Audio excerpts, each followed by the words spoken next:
Hey guys, wanna know how to win more races in Asphalt 9?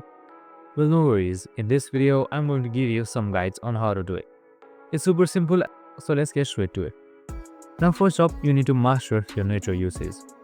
Always chain nitro perfectly. Use perfect nitro on straights and shockwave after ramps or tight turns. You need to also keep in mind about drifts. When corners comes in, just hold the left side of your string to drift. Better drifting and perfect drifting gives you a lot of nitros, and you can use it as an advantage. Pick ramps and shortcuts.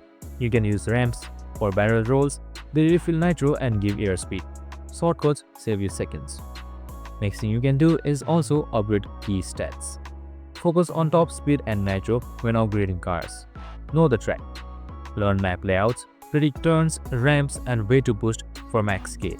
And that's it. Super simple and easy. Get these tricks in mind and you will win more races like nothing in Asphalt 9. I hope this video helped.